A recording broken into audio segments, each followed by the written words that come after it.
We got it. Hey guys, we're back with the Jungle overview. We would just like to open up talking about how all of the stuff we're about to talk about, he sets up with symbolism in that first third. There's a ton of metaphors and similes and all this different stuff, and he never refers to these harsh topics in a direct way. That kind of builds vulnerability in the reader because you're not ready to be assaulted with the onslaught.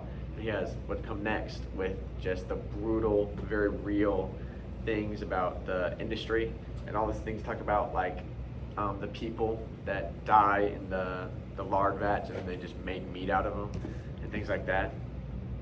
So that's the first one we'd like to discuss. Alright, who's going up first? I'm second. Alright. This question is about the setting. I said there's obviously the house, the factory, but the one I put the most focus on was the country they're in. The setting in the country they're using is to display the shift in the lifestyle for these Lithuanian immigrants who have to adjust to living in a capitalist society. And I said the setting of the U.S. is used to create their main message and criticize the system of capitalism as a whole.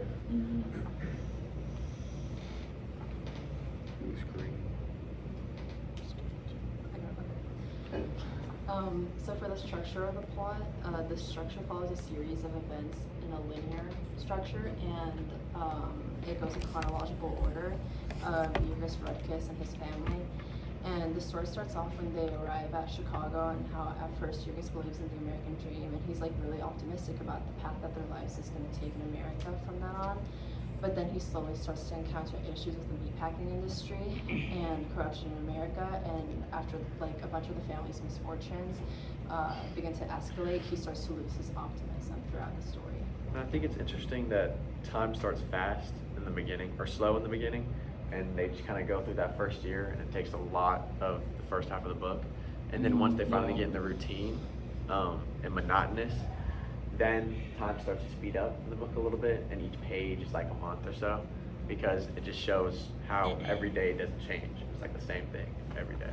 Yeah. So for the complexity and comparison, one of the key points of comparison is the difference between the working class and the upper class, in particular the immigrant working class in Chicago. Jurgis and his family are contrasted, especially with the people above them that exploit them for labor.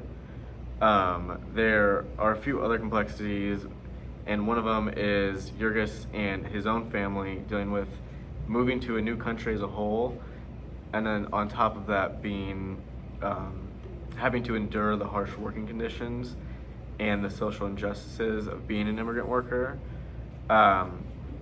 Also, Jurgis's optimistic belief in the American dream is eventually contrasted with the crushing reality of being exploited and overall poverty. And it just goes to say, like, the rich get richer and the American dream is not exactly as easy as it sounds. So the novel's told from a third-person omniscient viewpoint, mainly with Jurgis, and the story occasionally shifts to focus on other characters such as Maria, Ona, and other members of their family. The broadness of the perspectives tends to illustrate how the individuals experience hardship in their own different ways. It also adds suspense and foreshadowing by creating tension while hinting at the inevitable downfall of Jurgis and his family. Yay! Good work.